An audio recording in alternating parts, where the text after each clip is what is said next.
Dans cette vidéo, on parle de l'Ultra 5 RX et de l'Ultra 7 RX. On va faire des comparaisons de ces moniteurs exceptionnels de Small HD. Et on va voir un petit peu pour qui ça s'adresse. Est-ce qu'en 2026, il y en a un qui est plus important, plus utile, plus waouh que l'autre? Et je vais vous aider à faire votre choix, comparé à la série Ciné ou la série Indie. On va étudier un petit peu les Smart Series de Small HD. Cette vidéo est sponsorisée par Small HD et même Creative Solutions qui regroupe Small HD, Teradek et Wooden Camera. Bonjour à tous et à toutes, j'espère que vous allez bien. Merci d'avoir rejoint, merci d'avoir cliqué cette vidéo, de rejoindre la communauté, de rejoindre la chaîne et de vous abonner si ce n'est pas déjà fait. Aujourd'hui, je vous déballe en live l'Ultra 7. Mais aussi, je vous parle de l'Ultra 5 RX qui sont waouh, les amis. Vous savez très bien que je suis un gros fan de Small HD.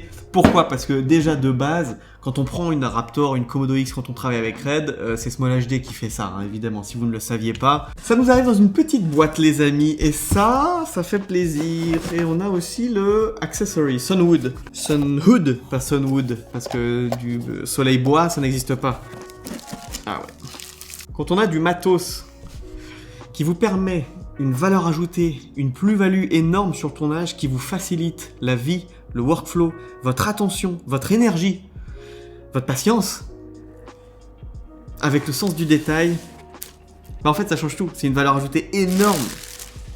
Et c'est ça que j'aime avec Small HD, notamment avec PageOS. Bon, je vais vous raconter tout ça. En gros, l'un a une utilisation que l'autre n'a pas.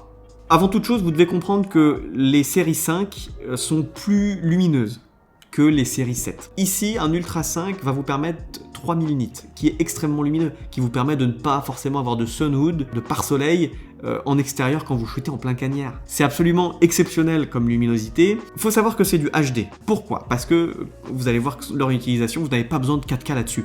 On utilise de la 4K pour les écrans de taille supérieure, pour les Ciné 13, pour les Ciné 18, les Ciné 24, les Quantum, leur série, et puis même des plus gros moniteurs. Oui, pour de la 4K parce que c'est confort. Même si on pourrait très bien se débrouiller avec de la HD, c'est vrai que c'est confort. Sur des moniteurs comme ça, vous êtes en 10 bits, que ce soit sur l'Ultra 5, le Ciné 5 ou l'Indie 5, on a tout le temps du SDI en in, en out, on a le HDMI en in, en out évidemment, on a le touchscreen, mais l'avantage des Ultra 5, c'est qu'on a des boutons. Et ça, c'est vraiment une école de chef opérateur, d'assistant caméra, qui préfèrent avoir des boutons bien physiques, avec des raccourcis, qui sont beaucoup plus intéressants que d'avoir uniquement le touchscreen, ou quand on a les mains qui est gelées, on n'a pas envie d'avoir son doigt, on n'a pas envie d'enlever son gant, et on a envie de taper sur le bouton, parce qu'il y a des conditions extrêmes dans les tournages, et c'est fait pour ça, ce genre de moniteur, quand on dépasse les 2-3 000 balles pour un moniteur, c'est ça. Ici, on est sur du 2249 en version normale.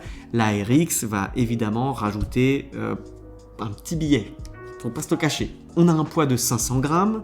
500 grammes, c'est très correct vu son utilisation. Maintenant, avec le RX, ça rajoute, évidemment. On est sur de l'alimentation en 2 pins, évidemment. Alors, elle est, ici, pardon, en 2 pins. Même si, grâce à cette monture Wooden Camera Anton Bauer, la marque de batterie exceptionnelle en cinéma qui appartient maintenant, qui a été rachetée par le groupe dont fait partie aussi Creative Solutions, peut alimenter avec des V-Lock. Et ça, c'est génial parce que ça vous prend pas la batterie de votre cam.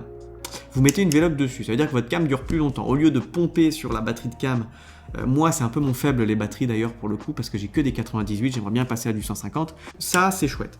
Maintenant, gros avantage des moniteurs Small HD, c'est le contrôle de la caméra à distance. Les contrôles de Red, de Arri, de Canon, de Sony, avec un accessoire supplémentaire, une sorte de software que vous devez installer dessus, que vous achetez directement sur le site. D'ailleurs, avant toute chose, les amis, vous avez moins 10% sur tous les sites de Creative Solutions, c'est-à-dire moins 10% chez Small HD, moins 10% chez Teradek, moins 10% chez Wooden Camera. Faites-vous plaisir, les gars. Et donc, le gros avantage de l'Ultra 5 par rapport à la version Ciné et à la version Indie, c'est qu'on a, comme je vous ai dit et que je le répète depuis le début, le Teradek Bolt 6 RX intégré. On a un récepteur Teradek intégré. Et ça, c'est merveilleux.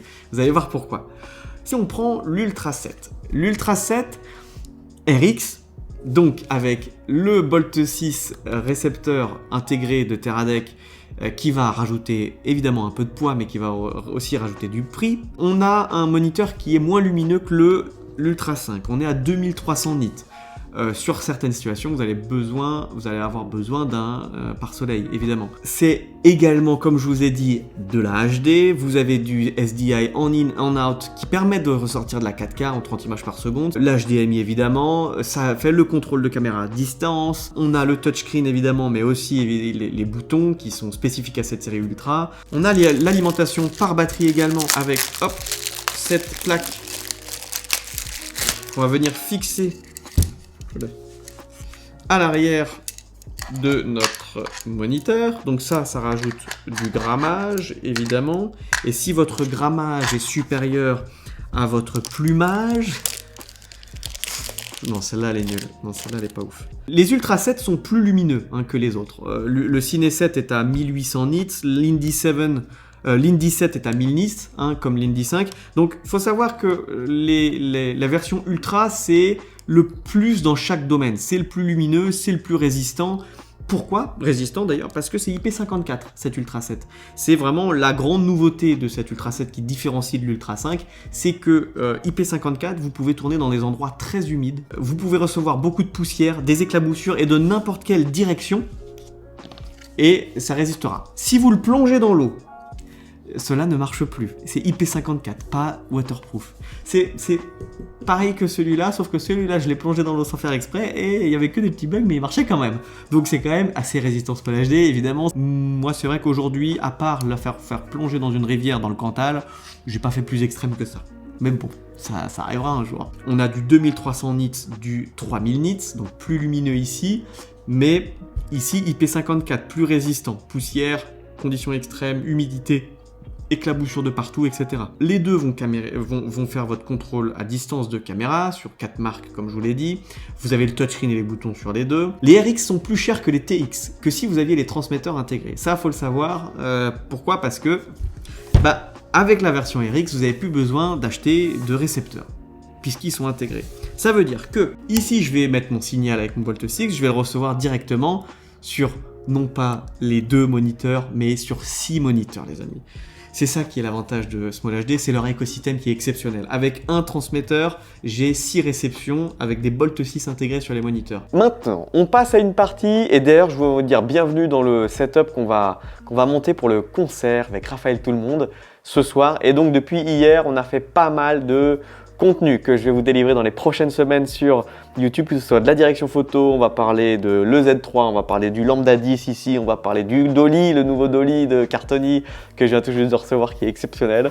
On va parler de... Et aujourd'hui évidemment on va continuer sur Small HD, je vais vous montrer un petit peu l'écosystème, comment est-ce que ça me permet une valeur ajoutée énorme, comme je vous ai dit en tout début de vidéo, sur 7, grâce à un gain de temps, grâce à un gain d'attention qui me permet de garder sur l'essentiel en tant que réal.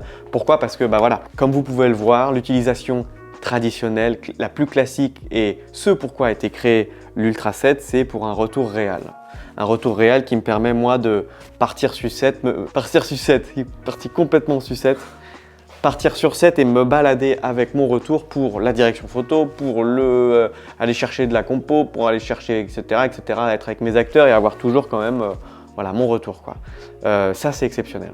Et comme je vous l'ai dit, puisque vous avez un TeraDeck qui peut connecter 6 moniteurs, et on a le retour sur l'Ultra 5 qui me permet d'avoir pour le pointeur son petit moniteur et pointer là-dessus. Un pointeur, ça aime pointer sur du 7 aussi, mais c'est quand même pratique de pointer là-dessus. Quand moi je suis en kit réal avec le 7, le pointeur prend le 5, ou inversement, quand je mets l'Ultra 5 en tant que deuxième moniteur sur caméra, le pointeur va utiliser l'Ultra 7. Et l'Ultra 7, comme je vous ai dit, vous avez vu le TeraDeck RX, il est juste au-dessus ici, il n'y a pas besoin d'antenne.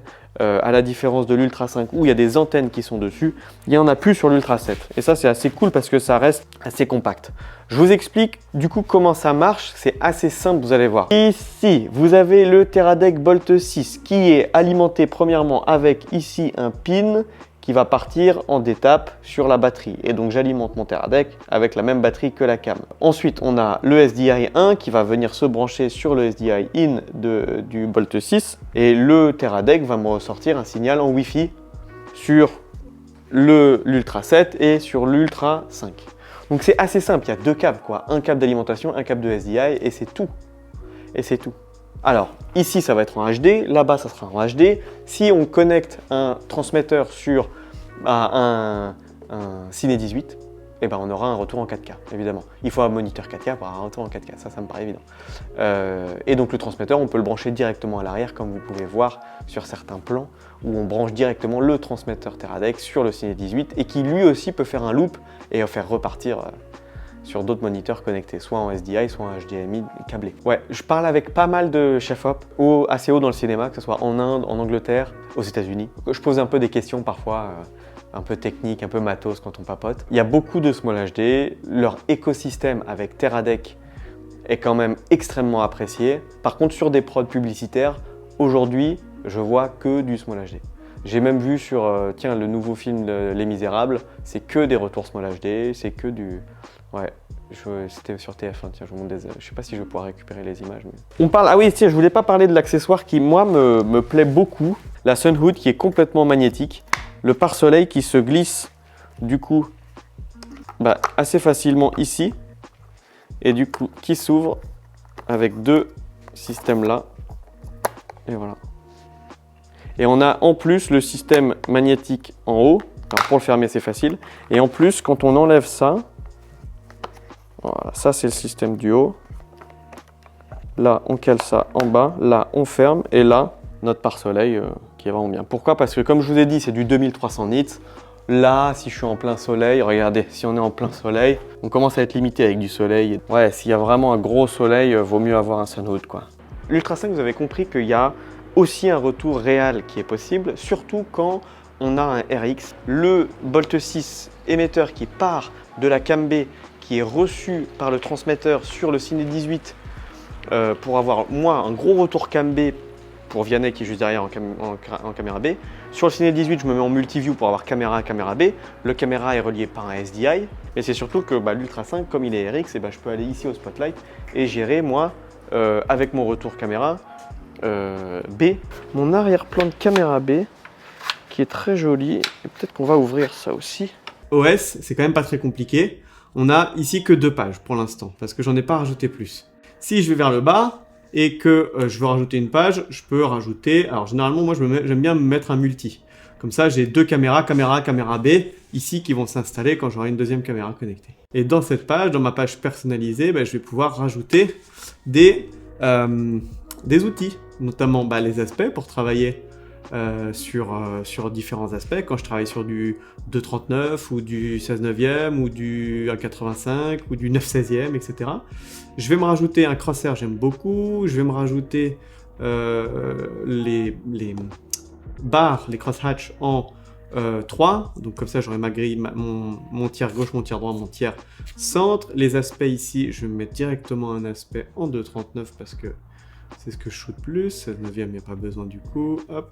On va se rajouter des outils pour déjà avoir un petit look. Donc avec l'addition de LUT qu'on va pouvoir insérer sur une carte SD. Donc là pour l'instant je les ai pas. Donc du coup mes outils d'expo, ouais, on va se rajouter une waveform. On va se rajouter un histogramme, c'est toujours utile, même si je l'utilise pas tellement. On va surtout se rajouter les exposure assist. Et donc ça c'est les false colors. Donc là l'histogramme stack. Et donc chaque outil, ce qui est génial, c'est que chaque outil, on va pouvoir vraiment venir, que ce soit sur l'Ultra 5, c'est pareil, hein, sur l'Ultra 5, c'est vraiment pareil. Et en fait, les outils, je vais revenir sur le set, chaque outil, on va pouvoir les personnaliser et venir soit avoir quelque chose qui va prendre tout l'écran, qui va pouvoir avoir une intensité beaucoup plus forte ou beaucoup plus haute en termes de luminosité, qui va avoir une opacité aussi beaucoup plus grande, c'est-à-dire que comme ça, on va pouvoir... justement sur l'Ultra 7 avoir certains outils, sur l'Ultra 5 d'autres. Je vais mettre un 0.3 et après je...